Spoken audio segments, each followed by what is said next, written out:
ನಮಸ್ಕಾರ ಸ್ನೇಹಿತರೆ, ಇದೀಗ ತಾನೇ ಬಂದಿರುವ ಮುಖ್ಯವಾದ ಮಾಹಿತಿಗಳು. ದೇಶದ ಕೋಟ್ಯಾಂತರ ರೈತರಿಗೆ ಬಂತು ಅಧಿಕಾರಿಗಳಿಂದ ಸೂಚನೆ. ಪಿಎಂ ಕಿಸಾನ್ ಸಮ್ಮಾನ್ ನಿಧಿ ಯೋಜನೆ ಕುರಿತಂತೆ ಶಾಕಿಂಗ್ ಮಾಹಿತಿ. ಮತ್ತೊಂದೆಡೆಯಲ್ಲಿ ಅಧಿಕಾರಿಗಳಿಗೆ ಲಂಚ ನೀಡಲು ಹಣವಿಲ್ಲದೆ ತಾವು ಬೆಳೆದಂತ ಮೂಲಂಗಿಯನ್ನೇ ತಂದ ಮಧುಗಿರಿಯ ರೈತ. ಸಾಮಾಜಿಕ ಜಾಲತಾಣದಲ್ಲಿ ಸುದ್ದಿ ಭಾರಿ ಸದ್ದು ಆಗಿದೆ. ಎಲ್ಲ ಮಾಹಿತಿ ನೋಡೋಣ. ಕೇಂದ್ರದ ಬಜೆಟ್ನಲ್ಲಿ ಹೊಸ ನಿಯಮ. ಈ 10 ವಹಿವಾಟು ಮಾಡಿದರೆ ನಿಮ್ಮ ಮನೆ ಬಾಗಿಲಿಗೂ ಐಟಿ ನೋಟಿಸ್ ಬರಬಹುದು. ಹಾಗಾಗಿ ವಿಡಿಯೋನ ಪೂರ್ತಿಯಾಗಿ ನೋಡಿ. ಮತ್ತೊಂದೆಡೆಯಲ್ಲಿ ಹೈಕಮಾಂಡ್ನಿಂದ ಗ್ರೀನ್ ಸಿಗ್ನಲ್ ಬಂದಿದೆ. ರಾಜ್ಯದಲ್ಲಿ ಯಾವುದೇ ಮುಖ್ಯಮಂತ್ರಿ ಬದಲಾವಣೆ ಇಲ್ಲ ಎಂದು ಯತೀಂದ್ರ ಸಿದ್ದರಾಮಯ್ಯನವರ ಹೇಳಿಕೆ. ಇದೇ ಒಂದು ಹೇಳಿಕೆಗೆ ಡಿಕೆ ಶಿವಕುಮಾರ್ ಅವರು ಟಾಂಗ್ ಕೊಟ್ಟಿದ್ದಾರೆ. ಯತೀಂದ್ರನೇ ನಮ್ಮ ಹೈಕಮಾಂಡ್, ಅವರು ಹೇಳಿದ್ದನ್ನು ಕೇಳೋಣ ಎಂದು ಡಿಕೆ ಶಿವಕುಮಾರ್ ಅವರು ವ್ಯಂಗ್ಯವಾಡಿದ್ದಾರೆ. ವಿಡಿಯೋನ ನೀವು ಪೂರ್ತಿಯಾಗಿ ನೋಡಿ. ಗೃಹಲಕ್ಷ್ಮಿ ಯೋಜನೆ ಕುರಿತಂತೆ ಮತ್ತೊಂದು ಬಿಗ್ ಅಪ್ಡೇಟ್. ನಿಮ್ಮ ಬ್ಯಾಂಕ್ ಖಾತೆಗೆ ಹಣ ಜಮಾ ಆಗಿಲ್ಲವೆಂದರೆ ಈ ಮಾಹಿತಿ ಪೂರ್ತಿ ನೋಡಿ. ವಿಡಿಯೋ ಶುರು ಮಾಡೋಕ್ಕಿಂತ ಮೊದಲು ನೀವು ನಮ್ಮ ಚಾನಲ್ಗೆ ಮೊದಲು ಬಾರಿ ಭೇಟಿ ಕೊಡುತ್ತಿದ್ರೆ ದಯವಿಟ್ಟು ಸಬ್ಸ್ಕ್ರೈಬ್ ಆಗಿ, ಪಕ್ಕದಲ್ಲಿ ಕಾಣಿಸೋ ಗಂಟೆ ಕೂಡ ಒತ್ತಿ. ಇದರಿಂದ ರಾಜ್ಯದ ಮುಖ್ಯವಾದ ಮಾಹಿತಿಗಳು ನಿಮಗೆ ಸಿಗುತ್ತವೆ. ವಿಡಿಯೋಗೆ ಲೈಕ್ ಮಾಡಿ ಮತ್ತು ವಿಡಿಯೋ ಪೂರ್ತಿಯಾಗಿ ನೋಡಿ. ಬನ್ನಿ ಸ್ನೇಹಿತರೆ, ಎಲ್ಲ ಮಾಹಿತಿಗಳನ್ನ ಡೀಟೇಲ್ ಆಗಿ ನೋಡೋಣ. ನೀವು ಕೂಡ ರೈತರಾಗಿದ್ದು ಪಿಎಂ ಕಿಸಾನ್ ಸಮ್ಮಾನ್ ನಿಧಿ ಯೋಜನೆ ಫಲಾನುಭವಿಗಳಾಗಿದ್ದರೆ ನಿಮಗಿದೊಂದು ಶಾಕಿಂಗ್ ಮಾಹಿತಿ. ಹೌದು, ಒಂದಲ್ಲ ಎರಡಲ್ಲ, 35,61,533 ಜನರನ್ನ ಈ ಒಂದು ಯೋಜನೆಯಿಂದ ಹೊರಗಿಡಲಾಗಿದೆ. ಹೌದು ಸ್ನೇಹಿತರೆ, ಕಳೆದ 4 ತಿಂಗಳ ಅವಧಿಯಲ್ಲಿ ಪಿಎಂ ಕಿಸಾನ್ ಸಮ್ಮಾನ್ ನಿಧಿ ಯೋಜನೆಯಿಂದ ತೆಗೆದು ಹಾಕಲ್ಪಟ್ಟ ರೈತರ ಸಂಖ್ಯೆಗೆ ಪ್ರತಿಯೊಬ್ಬರಿಗ ಶಾಕ್ ಆಗಿದ್ದಾರೆ. ಹೌದು, 35 ಲಕ್ಷ ಫಲಾನುಭವಿಗಳನ್ನು ಈ ಒಂದು 4 ತಿಂಗಳಲ್ಲಿ ಅನರ್ಹರು ಎಂದು ಪರಿಗಣಿಸಿ ಹೊರಹಾಕಲಾಗಿದೆ. ಅಂದರೆ ಸ್ನೇಹಿತರೆ, ಕಳೆದ ವರ್ಷ ಆಗಸ್ಟ್ 2025ರಿಂದ ನವೆಂಬರ್ 2025ವರೆಗಿನ 4 ತಿಂಗಳಲ್ಲಿ ಕೇಂದ್ರ ಸರ್ಕಾರ ತನ್ನ ಪಿಎಂ ಕಿಸಾನ್ ಸಮ್ಮಾನ್ ಯೋಜನೆಯಿಂದ 35 ಲಕ್ಷಕ್ಕೂ ಹೆಚ್ಚು ರೈತರನ್ನು ತೆಗೆದುಹಾಕಿದೆ ಎಂದು ವೆಬ್ಸೈಟ್ನಲ್ಲಿ ವರದಿಯಾಗಿದೆ. ಹೌದು, ಸ್ವತಃ ಕೇಂದ್ರ ಸರ್ಕಾರವೇ ಈ ಒಂದು ಅಂಕಿಅಂಶಗಳನ್ನು ವೆಬ್ಸೈಟ್ನಲ್ಲಿ ಬಿಡುಗಡೆ ಮಾಡಿದೆ. ಹಾಗಾಗಿ ಸ್ನೇಹಿತರೆ, ಇದು ಸುಳ್ಳು ಸುದ್ದಿ ಎಂದು ಭಾವಿಸಬೇಕಾಗಿಲ್ಲ. ಯಾಕಂದ್ರೆ ಇದು ನಿಜವಾದ ಸುದ್ದಿ. ಅಧಿಕೃತವಾಗಿ ವೆಬ್ಸೈಟ್ನಲ್ಲಿನೇ ಈ ಬಗ್ಗೆ ಮಾಹಿತಿ ಕೊಡಲಾಗಿದೆ. ಕೇಂದ್ರ ಸರ್ಕಾರ ಕೋಟ್ಯಾಂತರ ರೈತರಿಗೆ ಪ್ರತಿ ವರ್ಷಕ್ಕೆ 6,000 ರೂಪಾಯಿ ಹಣವನ್ನು ಜಮೆ ಮಾಡುತ್ತೆ. ಆದರೆ ಇತ್ತೀಚೆಗೆ ಈ ಒಂದು ಯೋಜನೆಗೆ ಅನರ್ಹರು ಕೂಡ ನೋಂದಣಿ ಮಾಡಿಕೊಂಡಿದ್ದು, ಹಾಗಾಗಿ ಅಂತವರನ್ನ ಪತ್ತೆ ಮಾಡಿ ಸರ್ಕಾರ ಇದುವರೆಗೆ ಕಳೆದ 4 ತಿಂಗಳಲ್ಲಿ 35 ಲಕ್ಷಕ್ಕೂ ಅಧಿಕ ಫಲಾನುಭವಿಗಳನ್ನು ಹೊರ ಹಾಕಿದೆ ಸ್ನೇಹಿತರೆ. ಹೌದು, ನಿಮ್ಮ ಬ್ಯಾಂಕ್ ಖಾತೆಗೆ ನವೆಂಬರ್ ತಿಂಗಳಲ್ಲಿ 21ನೇ ಕಂತು ಜಮಾ ಆಗಿದೆ ಅಂದರೆ ಕಮೆಂಟಲ್ಲಿ ಎಸ್ ಎಂದು ಕಮೆಂಟ್ ಮಾಡಿ. ಒಂದೊಮ್ಮೆ ಜಮಾ ಆಗಿಲ್ಲವೆಂದರೆ ಬಹುಶಃ ನೀವು ಕೂಡ ಈ ಒಂದು ಯೋಜನೆಯಿಂದ ಹೊರಗುಳಿದಿರಬಹುದು. ಹೌದು ಸ್ನೇಹಿತರೆ, ಇಲ್ಲಿವರೆಗೆ ಸರ್ಕಾರ 21 ಕಂತು ಜಮೆ ಮಾಡಿದೆ. ಪ್ರಧಾನಿ ಮೋದಿಯವರು ತಮಿಳುನಾಡಿನ ಕೊಯಮತ್ತೂರಿನಲ್ಲಿ ನವೆಂಬರ್ ತಿಂಗಳಲ್ಲಿ 2,000 ರೂಪಾಯಿ ಹಣವನ್ನು ಫಲಾನುಭವಿಗಳಿಗೆ ಹಾಕಿದ್ದಾರೆ. ಇದೀಗ 22ನೇ ಕಂತು ಇದೇ ತಿಂಗಳ ಕೊನೆಯ ವಾರದಲ್ಲಿ ಜಮೆ ಆಗುವ ಸಾಧ್ಯತೆ ಇದೆ. ಹೌದು, ಈ ಬಾರಿಯ ಕೇಂದ್ರದ ಬಜೆಟ್ನಲ್ಲಿ ನಿರ್ಮಲಾ ಸೀತಾರಾಮನ್ ಅವರು ಪಿಎಂ ಕಿಸಾನ್ ಸಮ್ಮಾನ್ ನಿಧಿ ಯೋಜನೆಗೆ ಮತ್ತೆ 64,000 ಕೋಟಿ ಹಣವನ್ನು ಮೀಸಲಿಟ್ಟಿದ್ದಾರೆ. ಅಂದಹಾಗೆ ಸ್ನೇಹಿತರೆ, ಪಿಎಂ ಕಿಸಾನ್ ಸಮ್ಮಾನ್ ನಿಧಿ ಯೋಜನೆಯ 21ನೇ ಕಂತು ನಿಮಗೆ ಜಮಾ ಆಗಿಲ್ಲವೆಂದರೆ 22ನೇ ಕಂತು ಕೂಡ ಜಮಾ ಆಗೋದಿಲ್ಲ. ಹಾಗಾಗಿ ಫಲಾನುಭವಿಗಳು ಪಿಎಂ ಕಿಸಾನ್ ವೆಬ್ಸೈಟ್ಗೆ ಭೇಟಿ ಕೊಟ್ಟು ನಿಮ್ಮ ಒಂದು ಅರ್ಜಿಯ ಸ್ಥಿತಿಗತಿಯನ್ನ ಪರಿಶೀಲನೆ ಮಾಡಿಕೊಳ್ಳಬೇಕು ಮತ್ತು ಈ ಕೆವೈಸಿ ಪ್ರಕ್ರಿಯೆಯು ಕೂಡ ಮಾಡಿಕೊಳ್ಳಬೇಕು. ಈ ಬಗ್ಗೆ ನಿಮಗೆ ಇನ್ನಷ್ಟು ಮಾಹಿತಿ ಬೇಕಂದ್ರೆ ಕಮೆಂಟ್ನಲ್ಲಿ ಪಿಎಂ ಕಿಸಾನ್ ಸಮ್ಮಾನ್ ಎಂದು ಕಮೆಂಟ್ ಮಾಡಿ. ಬನ್ನಿ, ಎರಡನೇ ಮಾಹಿತಿಗೆ ಹೋಗೋಣ. ಅಧಿಕಾರಿಗಳಿಗೆ ಲಂಚ ನೀಡಲು ಹಣವಿಲ್ಲವೆಂದು ತಾವು ಬೆಳೆದಂತ ಮೂಲಂಗಿಯನ್ನ ರೈತ ತಂದು ಕಚೇರಿ ಎದುರು ದೊಡ್ಡ ಮಟ್ಟದಲ್ಲಿ ಆಕ್ರೋಶ ವ್ಯಕ್ತಪಡಿಸಿದ್ದಾರೆ. ಹೌದು, ಜಮೀನಿಗೆ ರಸ್ತೆ ನಿರ್ಮಿಸಲು ಲಂಚ ಕೇಳಿದಂತ ಅಧಿಕಾರಿಗಳ ವಿರುದ್ಧ ರೈತರೊಬ್ಬರು ವಿನೂತನವಾಗಿ ಪ್ರತಿಭಟನೆ ಮಾಡಿದ್ದಾರೆ. ತಾವು ಬೆಳೆದಂತ ಮೂಲಂಗಿಯನ್ನೇ ತಾಲೂಕು ಕಚೇರಿ ತೆಗೆದುಕೊಂಡು ಬಂದು ರೈತ ಪ್ರಸನ್ನ ಕುಮಾರ್ ಎನ್ನುವರು ನನ್ನ ಬಳಿ ಹಣವಿಲ್ಲ, ಬೆಳೆದ ಮೂಲಂಗಿಯನ್ನು ತೆಗೆದುಕೊಳ್ಳಿ ಎಂದು ಆಕ್ರೋಶ ವ್ಯಕ್ತಪಡಿಸಿದ್ದಾರೆ. ಹೌದು ಸ್ನೇಹಿತರೆ, ತುಮಕೂರು ಜಿಲ್ಲೆಯ ಮಧುಗಿರಿಯಲ್ಲಿ ಈ ಒಂದು ಘಟನೆ ವರದಿಯಾಗಿದೆ. ತನ್ನ ಜಮೀನಿಗೆ ದಾರಿ ಮಾಡಿಕೊಡಲು ಸತಾಯಿಸಿದಂತ ಅಧಿಕಾರಿಗಳ ವಿರುದ್ಧ ರೈತರೊಬ್ಬರು ವಿನೂತನವಾಗಿ ಪ್ರತಿಭಟನೆ ಮಾಡಿದ್ದಾರೆ. ತಮ್ಮ ದ್ವಿಚಕ್ರ ವಾಹನದಲ್ಲಿ ಹಿಂಬದಿ ಮೂಲಂಗಿ ತರಕಾರಿಯನ್ನು ತೆಗೆದುಕೊಂಡು ಬಂದು ಕಚೇರಿಯ ದ್ವಾರದ ಮುಂದೆ ದ್ವಿಚಕ್ರ ವಾಹನವನ್ನು ಅಡ್ಡಗಟ್ಟಿ ಕೈಯಲ್ಲಿ ಮೈಕ್ ಹಿಡಿದು ನನಗೆ ಲಂಚ ನೀಡಲು ಹಣವಿಲ್ಲ, ಹಾಗಾಗಿ ನಾನು ಬೆಳೆದ ಮೂಲಂಗಿಯನ್ನು ಲಂಚವಾಗಿ ನೀಡುತ್ತೇನೆ, ಬನ್ನಿ ತೆಗೆದುಕೊಳ್ಳಿ ಎಂದು ಕೂಗಾಡಿದ್ದಾರೆ. ಹೌದು, ಮಾಹಿತಿಯ ಪ್ರಕಾರ ಸ್ನೇಹಿತರೆ, ತನ್ನ ಜಮೀನಿಗೆ ರಸ್ತೆ ಇಲ್ಲದ ಕಾರಣ ರಸ್ತೆ ಮಾಡಿಕೊಡಲು 2 ವರ್ಷದ ಹಿಂದೆನೇ ಇವರು ಅರ್ಜಿ ನೀಡಿ ಮನವಿ ಮಾಡಿದ್ರು. ಆದರೆ ಅಧಿಕಾರಿಗಳು ದಿನಕ್ಕೊಂದು ಕಾರಣ ಹೇಳಿ ಇವರನ್ನ ಸತಾಯಿಸಿ ವಾಪಸ್ ಕಳುಹಿಸಿದ್ದಾರೆ. ನಕ್ಷೆಯಲ್ಲಿ ತಮ್ಮ ಜಮೀನಿಗೆ ಹೋಗಲು ರಸ್ತೆ ಇದೆ, ಆದರೆ ಆ ಒಂದು ರಸ್ತೆ ಒತ್ತುವರಿಯಾಗಿದೆ. ಆದ್ದರಿಂದ ಜಮೀನಿಗೆ ತೆರಳಲು ಹೊಸ ದಾರಿ ಮಾಡಿಕೊಡುವಂತೆ ಅಥವಾ ಈಗಾಗಿರುವ ಒತ್ತುವರಿಯನ್ನ ತೆರವು ಮಾಡುವಂತೆ ಇವರು ಮನವಿ ಮಾಡಿದ್ರು.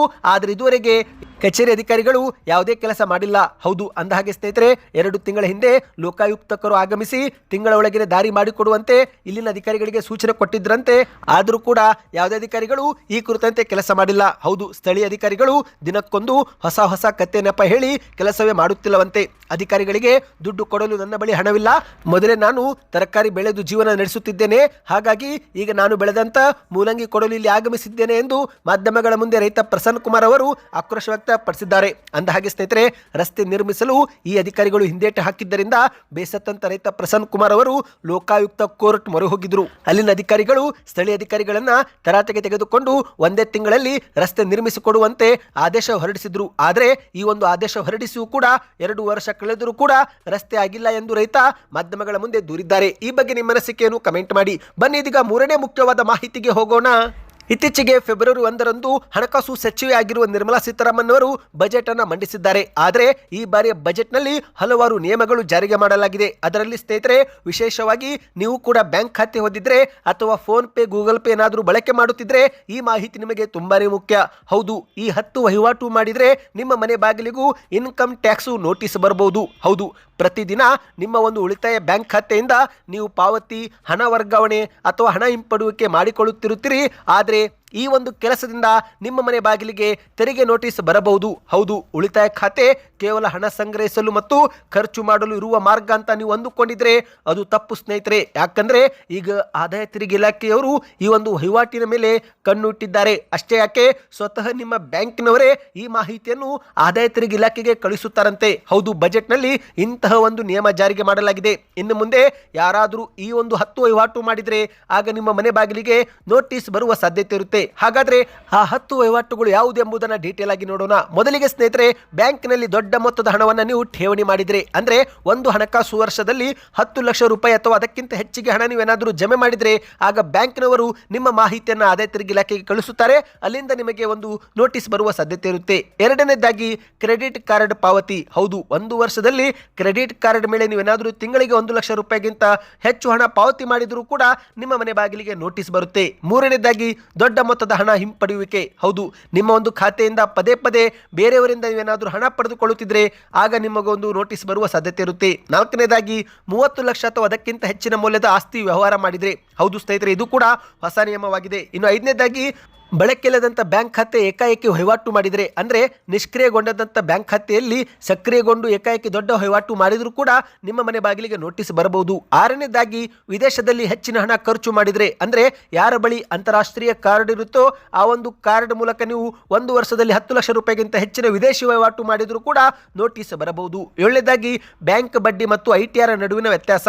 ಹೌದು, ಬಡ್ಡಿ ಮಾತ್ರ ಹೆಚ್ಚಾಗಿ ಬಂದು ITR ನಲ್ಲಿ ಕಡಿಮೆ ತೋರಿಸಿದರೂ ಕೂಡ ನೋಟಿಸ್ ಬರುತ್ತೆ. 8ನೇದಾಗಿ ನಿಮ್ಮ ಒಂದು ಉಳಿತಾಯ ಖಾತೆಯಲ್ಲಿ ಬಡ್ಡಿ ಹೆಚ್ಚಿಗೆ ಬರುತ್ತಿದ್ರೂ ಕೂಡ ನೋಟಿಸ್ ಬರುತ್ತೆ. 9ನೇದಾಗಿ ಸ್ನೇಹಿತರೆ, ಒಂದಕ್ಕಿಂತ ಹೆಚ್ಚು ಬ್ಯಾಂಕ್ ಖಾತೆ ಹೊಂದಿದ್ರೆ ಯಾವುದೇ ಸಮಸ್ಯೆ ಇಲ್ಲ, ಆದರೆ ಎಲ್ಲಾ ಖಾತೆಗಳ ಬಡ್ಡಿ ಸೇರಿಸಿ ನಿಮ್ಮ ITR ನಲ್ಲಿ ತೋರಿಸಲಿಲ್ಲವೆಂದರೂ ಕೂಡ ನಿಮಗೆ ಒಂದು ನೋಟಿಸ್ ಬರುತ್ತೆ. ಇನ್ನು ಕೊನೆಯದಾಗಿ ಸ್ನೇಹಿತರೆ, ನಿಮ್ಮ ಇತರೆ ಸಂಬಂಧಿಕರಿಗೆ, ಗೆಳೆಯರಿಗೆ ಆನ್ಲೈನ್ ಮೂಲಕ ಹಣವನ್ನು ವರ್ಗಾವಣೆ ಮಾಡಿ ನಗದು ರೂಪದಲ್ಲಿ ಹಣ ಪಡೆದುಕೊಂಡ್ರೆ ನಂತರ ಆ ಒಂದು ಹಣ ಮತ್ತೆ ನಿಮ್ಮ ಬ್ಯಾಂಕ್ ಖಾತೆಗೆ ಜಮಾ ಆದಾಗ ನೋಟಿಸ್ ಬರಬಹುದು ಎಂದು ಹೇಳಲಾಗ್ತಾ ಇದೆ ಸ್ನೇಹಿತರೆ. ಇದು 10 ಒಂದು ವಹಿವಾಟು ಮಾಡಿದರೆ ಇನ್ನು ಮುಂದೆ ಆದಾಯ ತೆರಿಗೆ ಇಲಾಖೆ ನೋಟಿಸ್ ಬರುವ ಸಾಧ್ಯತೆ ಇದೆ ಎಂದು ಹೇಳಲಾಗ್ತಾ ಇದೆ. ಬನ್ನಿದೀಗ ಮತ್ತೊಂದು ಮಾಹಿತಿಗೆ ಹೋಗೋಣ. ರಾಜ್ಯ ಕರ್ನಾಟಕದಲ್ಲಿ ಮುಖ್ಯಮಂತ್ರಿ ಬದಲಾವಣೆ ಬಗ್ಗೆ ಆಗಾಗ ಸುದ್ದಿಗಳು ಚರ್ಚೆ ಆಗುತ್ತಿದ್ದು, ಈ ಕುರಿತಂತೆ ಒಂದು ಕಡೆಯಲ್ಲಿ ಸಿದ್ದರಾಮಯ್ಯ ಮತ್ತು DK ಶಿವಕುಮಾರ್ ಅವರು ಹೈಕಮಾಂಡ್ ತೀರ್ಮಾನವೇ ಅಂತಿಮ ತೀರ್ಮಾನ, ಅವರ ಮಾತನ್ನು ನಾವು ಪಾಲಿಸುತ್ತೇವೆ ಎಂದು ಹೇಳಿಕೆಯನ್ನು ಕೊಟ್ಟಿದ್ದಾರೆ. ಆದರೆ ಸ್ನೇಹಿತರೆ, ಇಂತಹ ಸಮಯದಲ್ಲಿ ಯತೀಂದ್ರ ಸಿದ್ದರಾಮಯ್ಯನವರು ಒಂದು ಶಾಕಿಂಗ್ ಹೇಳಿಕೆ ಕೊಟ್ಟಿದ್ದಾರೆ. ಹೌದು ಗೆಳೆಯರೆ, ಹೈಕಮಾಂಡ್ ಸಿಗ್ನಲ್ ಬಗ್ಗೆ ಒಂದು ಸ್ಫೋಟಕ ಹೇಳಿಕೆ ಕೊಟ್ಟಿದ್ದಾರೆ. ಮೈಸೂರಲ್ಲಿ ಮಾಧ್ಯಮಗಳ ಮುಂದೆ ಮಾತನಾಡಿದಂತ ಯತೀಂದ್ರ ಅವರು, ಸಿದ್ದರಾಮಯ್ಯನವರೇ 5 ವರ್ಷ ಕಾಲ ಮುಖ್ಯಮಂತ್ರಿಯಾಗಿ ಮುಂದುವರಿಯುತ್ತಾರೆ, ಹೈಕಮಾಂಡ್ ನೇರವಾಗಿ ಹೇಳದೇ ಇರಬಹುದು, ಆದರೆ ಸಿಗ್ನಲ್ ಕೊಟ್ಟಿದೆ, ಸಿದ್ದರಾಮಯ್ಯನವರು 5 ವರ್ಷ CM ಆಗಿರುತ್ತಾರೆ ಎಂದು ಮಾಧ್ಯಮಗಳ ಮುಂದೆ ಹೇಳಿಕೆಯನ್ನು ಕೊಟ್ಟಿದ್ದಾರೆ. ಮಾಧ್ಯಮದಲ್ಲಿ ಮಾತ್ರ CM ಬದಲಾವಣೆ ಚರ್ಚೆ ನಡೀತಾ ಇದೆ, ನಮ್ಮಲ್ಲಿ ಯಾವುದೇ ಗೊಂದಲ ಇಲ್ಲ, ಸದ್ಯಕ್ಕೆ ಸಿದ್ದರಾಮಯ್ಯವರನ್ನ ಕೆಳಗೆ ಇಳಿಸಿ ಎಂದು ಕೂಡ ಯಾರು ಕೇಳುತ್ತಿಲ್ಲ, ಹಾಗಾಗಿ 5 ವರ್ಷ ಸಿದ್ದರಾಮಯ್ಯನವರೇ ಮುಖ್ಯಮಂತ್ರಿ ಆಗಿರುತ್ತಾರೆ ಎಂದು ಹೇಳಿಕೆಯನ್ನು ಕೊಟ್ಟಿದ್ದಾರೆ. ಸದ್ಯ ಈ ಒಂದು ಹೇಳಿಕೆ ರಾಜ್ಯದಲ್ಲಿ ಭಾರಿ ಸದ್ದು ಮಾಡುತ್ತಿದ್ದಂತೆ ಮತ್ತೊಂದೆಡೆಯಲ್ಲಿ ಉಪಮುಖ್ಯಮಂತ್ರಿ DK ಶಿವಕುಮಾರ್ ಅವರು ಈ ಬಗ್ಗೆ ಟಾಂಗ್ ಕೊಟ್ಟಿದ್ದಾರೆ. ಯತೀಂದ್ರನೇ ನಮ್ಮ ಹೈಕಮಾಂಡ್, ಅವರು ಹೇಳಿದ್ದನ್ನ ಕೇಳೋಣ ಎಂದು ಡಿ.ಕೆ. ಶಿವಕುಮಾರ್ ಅವರು ಮಾಧ್ಯಮಗಳ ಮುಂದೆ ವ್ಯಂಗ್ಯವಾಡಿದ್ದಾರೆ. ಹೌದು ಸ್ನೇಹಿತರೆ, ಯತೀಂದ್ರನೇ ನಮ್ಮ ಹೈಕಮಾಂಡ್, ಅವರು ಏನು ಹೇಳ್ತಾರೋ ಅದನ್ನ ಗೌರವದಿಂದ ಸ್ವೀಕರಿಸೋಣ ಎಂದು ಡಿ.ಕೆ. ಶಿವಕುಮಾರ್ ಅವರು ಟಾಂಗ್ ಕೊಟ್ಟಿದ್ದಾರೆ. ಮಾಧ್ಯಮಗಳ ಮುಂದೆ ಮಾತನಾಡಿದಂತ ಡಿ.ಕೆ. ಶಿವಕುಮಾರ್ ಅವರು, ಯತೀಂದ್ರ ಅವರೇ ನಮ್ಮ ಹೈಕಮಾಂಡ್, ಅವರು ಏನು ಹೇಳ್ತಾರೋ ಅದನ್ನ ಗೌರವದಿಂದ ಕೇಳೋಣ. ಯತೀಂದ್ರ ಹೈಕಮಾಂಡ್ ಅವರು ಹೇಳಿದ ಮೇಲೆ ಮುಗಿದೋಯ್ತು, ಇನ್ನೇನಿದೆ ಎಂದು ವ್ಯಂಗ್ಯವಾಡಿದ್ದಾರೆ. ನಂತರ ಕೊನೆಯದಾಗಿ ಮಾಧ್ಯಮಗಳ ಮುಂದೆ ಯಾರು ಏನೇ ಹೇಳಿದ್ರು ದೆಹಲಿಯವರು ಹೇಳಬೇಕು, ನಾನು ಯಾರ ಹೇಳಿಕೆಗೂ ಪ್ರತಿಕ್ರಿಯೆ ಕೊಡಲ್ಲ, ಹೈಕಮಾಂಡ್ ಅವರು ಏನು ಹೇಳ್ತಾರೋ ಅದಕ್ಕೆ ತಕ್ಕಂತೆ ನಾನು ನಡೆದುಕೊಳ್ಳುತ್ತೇವೆ ಎಂದು ಮತ್ತೊಮ್ಮೆ ಡಿ.ಕೆ. ಶಿವಕುಮಾರ್ ಅವರು ಹೇಳಿಕೆ ಕೊಟ್ಟಿದ್ದಾರೆ. ಸ್ನೇಹಿತರೆ, ಬನ್ನಿದೀಗ ಕೊನೆಯ ಮಾಹಿತಿಗೆ ಹೋಗೋಣ. ನೀವು ಕೂಡ ಗೃಹಲಕ್ಷ್ಮಿ ಯೋಜನೆ ಫಲಾನುಭವಿಗಳಾಗಿದ್ದರೆ ನಿಮ್ಮ ಬ್ಯಾಂಕ್ ಖಾತೆಗೆ 2,000 ರೂಪಾಯಿ ಜಮಾವಾಗಿದೆಯಾ? ಕಮೆಂಟ್ ಮಾಡಿ ಸ್ನೇಹಿತರೆ. ಹೌದು, ಕೆಲವರಿಗೆ ಮೆಸೇಜ್ ಬಂದಿರೋದಿಲ್ಲ, ಆದರೆ ಬ್ಯಾಂಕ್ ಖಾತೆಯಲ್ಲಿ 2,000 ರೂಪಾಯಿ ಜಮಾ ಆಗಿರುತ್ತೆ. ಇದೀಗ ಲಕ್ಷಾಂತರ ಫಲಾನುಭವಿಗಳಿಗೆ ಬಾಕಿ ಕಂತು ಜಮೆ ಆಗುವುದು ಶುರುವಾಗಿದೆ. ಈ ಬಗ್ಗೆ ಸ್ವತಃ ಬೆಳಗಾವಿಯಲ್ಲಿ ಲಕ್ಷ್ಮೀ ಹೆಬ್ಬಾಳ್ಕರ್ ಅವರು ಮಾಹಿತಿ ಕೊಟ್ಟಿದ್ದಾರೆ. ಇದುವರೆಗೆ 24 ಕಂತು ಹಾಕಲಾಗಿತ್ತು, ಇದೀಗ ಮತ್ತೆರಡು ಕಂತು ನಾವು ಬಿಡುಗಡೆ ಮಾಡಿದ್ದೇವೆ ಎಂದು ಬೆಳಗಾವಿಯಲ್ಲಿ ಲಕ್ಷ್ಮೀ ಹೆಬ್ಬಾಳ್ಕರ್ ಅವರು ಸಿಹಿ ಸುದ್ದಿ ಕೊಟ್ಟಿದ್ದಾರೆ. ಹೌದು, 2 ತಿಂಗಳ ಹಣವನ್ನು ನಾವು ಬಿಡುಗಡೆ ಮಾಡಿದ್ದೇವೆ ಎಂದಿದ್ದಾರೆ. ಅಕ್ಟೋಬರ್ ಮತ್ತು ನವೆಂಬರ್ ತಿಂಗಳ ಕಂತು ಜಮೆ ಮಾಡಲಾಗಿದ್ದು, ಫೆಬ್ರವರಿ ತಿಂಗಳು ಮುಗಿದರೊಳಗೆ ಫಲಾನುಭವಿಗಳ ಬ್ಯಾಂಕ್ ಖಾತೆಗೆ ಜಮೆ ಆಗುತ್ತೆ. ಈ ಮೂಲಕ ಒಟ್ಟು 26 ಕಂತು ಯಜಮಾನಿಯರಿಗೆ ಜಮೆ ಮಾಡಿದಂತಾಯಿತು. 52,000 ರೂಪಾಯಿವರೆಗೆ ಹಣ ಇದುವರೆಗೆ ಪ್ರತಿ ಫಲಾನುಭವಿಗಳು ಪಡೆದುಕೊಂಡಿದ್ದಾರೆ ಎಂದು ಲಕ್ಷ್ಮೀ ಹೆಬ್ಬಾಳ್ಕರ್ ಅವರು ತಿಳಿಸಿದ್ದಾರೆ. ಹೌದು ಸ್ನೇಹಿತರೆ, ಗೃಹಲಕ್ಷ್ಮಿ ಯೋಜನೆ ಪಂಚ ಗ್ಯಾರಂಟಿ ಯೋಜನೆಗಳಲ್ಲೇ ಒಂದಾಗಿದೆ. ಹಲವಾರು ಮಹಿಳೆಯರು ಇದೇ ಒಂದು ಗೃಹಲಕ್ಷ್ಮಿ ಯೋಜನೆ ಹಣದಿಂದ ತಮ್ಮ ದಿನನಿತ್ಯದ ಖರ್ಚು ಮತ್ತು ಬದುಕು ಕಟ್ಟಿಕೊಂಡಿದ್ದಾರೆ. ಈ ಬಗ್ಗೆ ಲಕ್ಷ್ಮೀ ಹೆಬ್ಬಾಳ್ಕರ್ ಅವರು ಮಾಹಿತಿ ಕೊಟ್ಟಿದ್ದು, ಇದುವರೆಗೆ ನಾವು 26 ಕಂತು ಜಮೆ ಮಾಡಿದ್ದೇವೆ. ಈ ಮೂಲಕ ಫಲಾನುಭವಿಗಳಿಗೆ 52,000 ರೂಪಾಯಿ ಜಮೆ ಮಾಡಿದಂತಾಯಿತು ಎಂದು ಮಾಧ್ಯಮಗಳ ಮುಂದೆ ತಿಳಿಸಿದ್ದಾರೆ. ಅಂದಹಾಗೆ ಇದುವರೆಗೆ ಯಾರ್ಯಾರು ಅರ್ಜಿ ಸಲ್ಲಿಕೆ ಮಾಡಿಲ್ಲ ಅವರಿಗೂ ಕೂಡ ಅರ್ಜಿ ಸಲ್ಲಿಕೆ ಮಾಡಬಹುದು ಎಂದಿದ್ದಾರೆ. ಅಂದರೆ ಸ್ನೇಹಿತರೆ, ಅರ್ಜಿ ಸಲ್ಲಿಕೆಗೆ ಯಾವುದೇ ಕೊನೆ ದಿನಾಂಕ ಇರೋದಿಲ್ಲ. ಇನ್ನೂ ಯಾರು ಕೂಡ ಅರ್ಜಿ ಸಲ್ಲಿಕೆ ಮಾಡಿಲ್ಲವೆಂದರೆ ಅರ್ಜಿ ಸಲ್ಲಿಕೆ ಮಾಡಬಹುದು. ಯಾವ ತಿಂಗಳಲ್ಲಿ ಅರ್ಜಿ ಹಾಕುತ್ತೀರೋ ಅದೇ ತಿಂಗಳಿನಿಂದ ಹಣ ಜಮಾ ಆಗುತ್ತೆ, ಹಳೆಯ ಬಾಕಿ ಕಂತು ಜಮೆ ಆಗೋದಿಲ್ಲ ಎಂದಿದ್ದಾರೆ. ಅಂದರೆ ನೀವೇನಾದರೂ ಫೆಬ್ರವರಿಯಲ್ಲಿ ಗೃಹಲಕ್ಷ್ಮಿ ಯೋಜನೆಗೆ ಅರ್ಜಿ ಹಾಕಿದರೆ ಫೆಬ್ರವರಿ ತಿಂಗಳಿಂದಲೇ ನಿಮಗೆ 2,000 ರೂಪಾಯಿ ಪ್ರತಿ ತಿಂಗಳು ಜಮೆ ಆಗುತ್ತೆ ಎಂದು ಲಕ್ಷ್ಮೀ ಹೆಬ್ಬಾಳ್ಕರ್ ಅವರು ಇಲ್ಲಿ ಮಾಹಿತಿ ಕೊಟ್ಟಿರುವಂಥದ್ದು.